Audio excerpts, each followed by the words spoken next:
नमस्कार मुलांनो, आज आपण इयत्ता 7वीचा सामान्य विज्ञान विषयातील पाठ क्रमांक 6 भौतिक राशींचे मापन ह्या पाठाचा आपण अभ्यास करणार आहोत.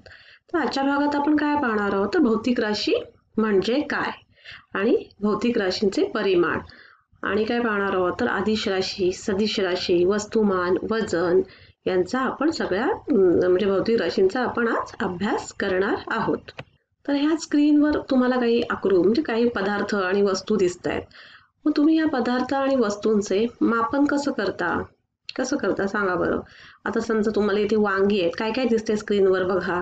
वांगी आहेत, एक धागा आहे, जुडी आहे पालेभाजीची, दूध आहे ग्लासामध्ये, सोन्याची अंगठी आहे, तागा आहे. तर ह्या सगळ्या वेगवेगळ्या वस्तू आहेत आणि ह्या वेगवेगळ्या वस्तूंचे आपल्याला मापन करायचे. तर तुम्ही कसे करणार. तर आता तुम्ही तुमच्या आईने जर तुम्हाला दुकानात पाठवलं की वांगी आण म्हणून, तर तुम्ही कसे म्हणजे किती वांगी आपल्याला हवी आहेत हे कसं कळणार. मग मोजमाप कसं करणार वस्तूचं. तर आपण वेगवेगळी एकके वापरून आपण काय करतो मापन करतो. म्हणजे वेगवेगळ्या वस्तूंसाठी वेगवेगळी मापनं असतात. समजा आता वांगी आपल्याला किती, तुम्ही जर दुकानात जाल मग तुम्ही दुकानवाल्याला भाजीवाल्याला सांगाल की मला 1 किलो वांगी दे किंवा मला अर्धा किलो वांगी दे. म्हणजे वांगी आपल्याला मोजण्यासाठी आपण कुठल्या एककाचा वापर केला तर किलोग्राम या एककाचा वापर आपण केला. आता मला सांगा तुम्ही धागा आहे, ह्या धागा तुम्ही आता कसा मोजणार, कुठल्या धाग्याचे मापन कसे करणार तुम्ही. तर धाग्याचे मापन कशाने करतो आपण मीटरमध्ये.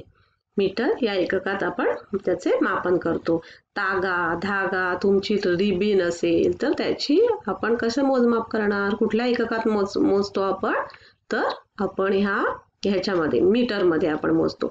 आता तुमची पाल्याची जुडी दाखवली आहे इथे, तर ह्या पाल्याची जुडी तुम्ही काय पालकची जुडी आहे, मग तुम्ही ही जुडी कशी मोजणार तर म्हणजे ह्याचे मापन कसं करणार तर आपण संख्येने करणार. 1 जुडी, 2 जुड्या, 3 जुड्या अशा वेगवेगळ्या म्हणजे जुड्या आपण असं सांगणार. आता तुम्हाला इथे ग्लासामध्ये दूध आहे, तर तुम्ही दुधाचं मापन कसं करतो आपण की सगळ्या द्रव पदार्थांचे आपण मापन कसे करतो तर द्रव पदार्थाचे आपण मापन लिटरमध्ये करतो. लिटर हे एकक आपण वापरतो. तर सोनं आपण कशामध्ये मोजतो तर ग्रॅम किंवा मिलीग्रॅम या एककामध्ये मोजतो. तर वेगवेगळ्या म्हणजे वस्तू मोजण्यासाठी आपल्याला वेगवेगळी एकके लागतात. आपण आता ह्या सगळ्या वस्तू काय एकाच एककाने मोजतो का तर नाही, आपल्याला विविध वस्तूंसाठी विविध एकके वापरली जातात. मग आज आपण काय पाहणार आहोत तर भौतिक राशीचे मापन ह्या पाठ आपण म्हणजे ह्याचा आपण अभ्यास करणार आहोत. तर आता भौतिक राशी म्हणजे काय तर दैनंदिन जीवनात वेगवेगळ्या वस्तू व पदार्थांचे मापन केले जाते. तर उदाहरणार्थ आपण बघितलंच फळभाज्या, धान्य यांचे वस्तुमान, शरीर आणि द्रव पदार्थ यांचे तापमान, द्रव, स्थायू आणि वायू यांचे आकारमान, विविध पदार्थांची घनता, वाहनांचा वेग म्हणजेच काय तर वस्तुमान, तापमान, आकारमान, घनता, वेग यांना काय म्हणतात भौतिक राशी असे म्हणतात. काय तर वस्तुमान, तापमान, आकारमान, घनता, वेग यांना काय म्हणतात भौतिक राशी असे म्हणतात. आता भौतिक राशींचे परिमाण भौतिक राशींचे परिमाण मॅग्निट्यूड. तर भौतिक राशींचे परिमाण सांगण्यासाठी मूल्य, व्हॅल्यू आणि एकक, युनिट याचा वापर करतात. आता मी तुम्हाला एक उदाहरण सांगते. अथर्व 2 किलोमीटर चालतो.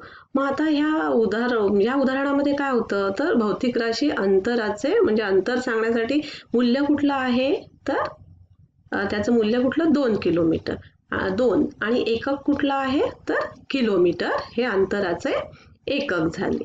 आता मी तुम्हाला दुसरं उदाहरण सांगते की लौकिकने 5 लिटर पाणी आणले. मग आता हे 5 हे काय आहे मूल्य आहे आणि लिटर हे काय झालं एकक झालं. तर तुम्ही समजा भाजी आणलीच, रेणूनी 500 ग्रॅम भाजी आणली. मग आता ह्यातलं 500 हे काय झालं तर मूल्य आणि ग्रॅम हे काय झालं एकक म्हणजे युनिट. मग तुम्हाला व्हॅल्यू आणि युनिट समजलं असेल. अदिश राशी स्केलर क्वांटिटी. तर अदिश राशी म्हणजे काय ते आपण पाहूयात. तर केवळ परिमाणाच्या साह्याने पूर्णपणे व्यक्त करता येणारी राशी म्हणजे अदिश राशी. आता परिमाण म्हणजे काय तर आपण पाहिलं. परिणाम म्हणजे काय व्हॅल्यू आणि मूल्य आणि एकक, म्हणजे मूल्य आणि एककाच्या साह्याने पूर्णपणे व्यक्त करता येणारी राशी. इथे दिशेचा संबोधही होत नाही.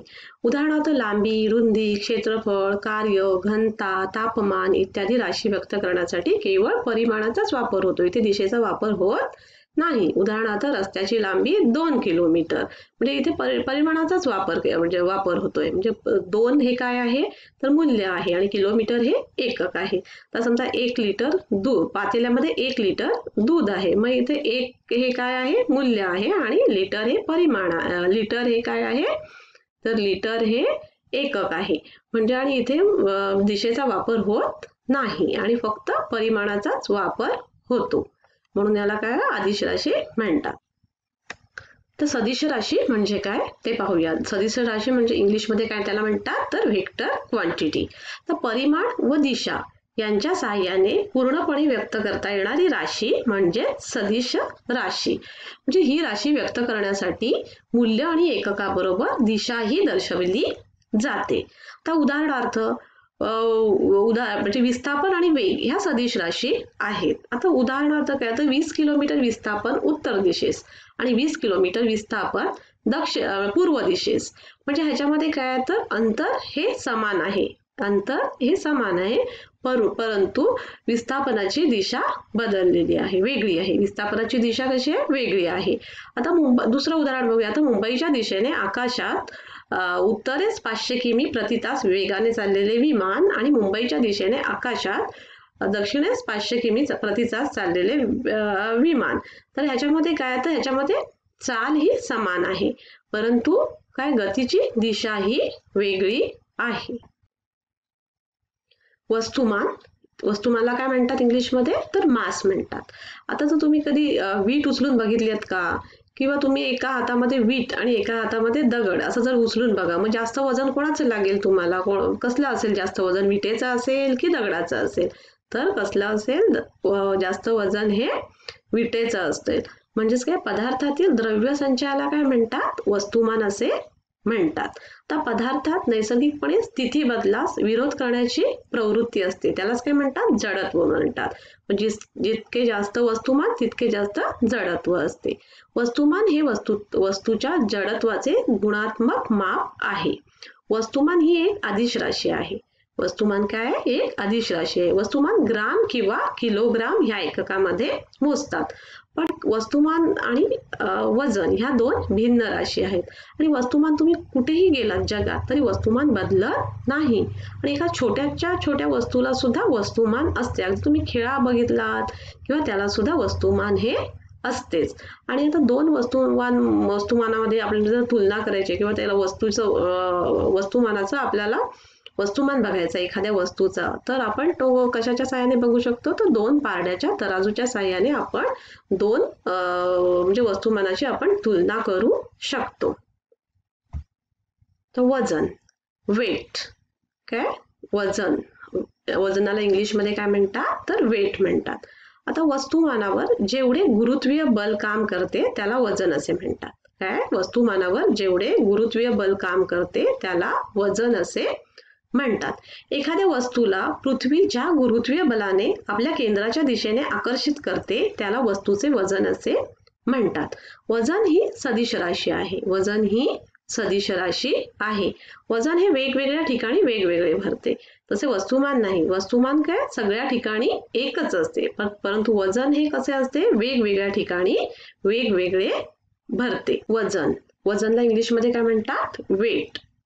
आता मला सांगा, आता जर माझ्या हातामध्ये जर समजा फुगा आहे आणि माझ्या एका हातामध्ये काय आहे दगड आहे आणि मी ते खाली टाकले, मी त्याला म्हणजे दगडाला जर खाली टाकला तर दगड कसा जाईल, दगड डायरेक्ट वेगाने जाईल आणि खाली जाईल, म्हणजे खाली जमिनीवर पडेल. आणि फुगा काय करेल, फुगा खाली यायला थोडासा वेळ लागेल, म्हणजे तो तरंगत असा जमिनीवर येईल. मग काय म्हणजे काय असं का होतं तर ह्या दोन्ही वस्तुमानावर जेवढे गुरुत्वीय बल कार्य करते त्यानुसार त्या दोन्ही वस्तू खाली जमिनीवर येतात. म्हणजेच काय, तर वस्तुमानावर जेवढे गुरुत्वीय बल काम करते त्याला काय म्हणतात, वजन असे म्हणतात. एखाद्या वस्तूला पृथ्वी ज्या गुरुत्वीय बलाने आपल्या केंद्राच्या दिशेने आकर्षित करते त्याला वस्तूचे वजन असे म्हणतात. वजन ही सदिश राशी आहे. वजन हे वेगवेगळ्या ठिकाणी वेगवेगळे भरते, पण वस्तुमान हे सगळ्याच ठिकाणी कसं असतं, सारखंच असतं. पण वजन तसं नाही, तर वजन हे वेगवेगळ्या ठिकाणी वेगवेगळं भरते. आता मला तुम्ही सांगा की वस्तूचे वजन ध्रुवावर जास्तीत जास्त तर विषुववृत्तावर सर्वात कमी का राहील? कारण पृथ्वीचे गुरुत्वाकर्षण विषुववृत्ताच्या मानाने ध्रुवावर जास्त असते. त्यामुळे एखाद्या वस्तूचे वजन ध्रुवावर जास्त भरते तर विषुववृत्तावर ते सर्वात कमी भरते. का, तर परत सांगा बरं मला की वस्तूचे वजन ध्रुवावर जास्तीत जास्त तर विषुववृत्तावर सर्वात कमी का राहील? कारण पृथ्वीचे गुरुत्वाकर्षण विषुववृत्ताच्या मानाने ध्रुवावर जास्त असतं. गुरुत्वाकर्षण पृथ्वीचे कुठे जास्त असते, तर विषुववृत्ताच्या मानाने ध्रुवावर जास्त असते. त्यामुळे एखाद्या वस्तूचे वजन ध्रुवावर जास्त भरते तर विषुववृत्तावर ते सर्वात कमी भरते. आता दुसरा प्रश्न विचारते मी तुम्हाला की वस्तूचे वजन उंच जागेवर समुद्र सपाटीपेक्षा कमी का राहील? कारण जसजशी एखादी वस्तू उंचावर जाते जसजशी एखादी वस्तू उंचावर जाते तसतशी ती पृथ्वीच्या मध्य केंद्रापासून दूर जाते आणि उंचावरचे गुरुत्वीय बल हे समुद्र सपाटीच्या गुरुत्वीय बलापेक्षा कमी असते.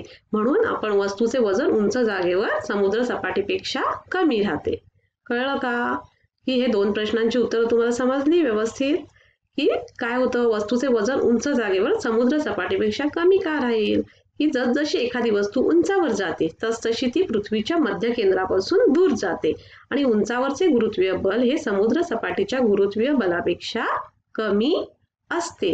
आता आपल्या चंद्रावर गुरुत्वीय बल हे कमी आहे म्हणून चंद्रावर आपलं वजन कमी येतं आणि जर पृथ्वीवर आपलं वजन काय येतं, तर पृथ्वीवर गुरुत्वीय बल जास्त असतं म्हणून, आणि चंद्रावर गुरुत्वीय बल हे कमी असते म्हणून चंद्रावर आपण जर गेलो तर आपण तिथे आपलं वजन कमी असणार आहे आणि फक्त आपलं तिथे वस्तुमान हे सगळ्याकडे सारखंच असतं. मुलांनो, आज आपण काय शिकलो, तर आज आपण भौतिक राशींचे मापन म्हणजे भौतिक राशी म्हणजे काय, भौतिक राशींचे परिमाण, आदिश राशी, सदिश राशी म्हणजे काय, तर आदिश राशी म्हणजे काय, तर आदिश राशी व्यक्त करण्यासाठी परिमाणाची आवश्यकता असते.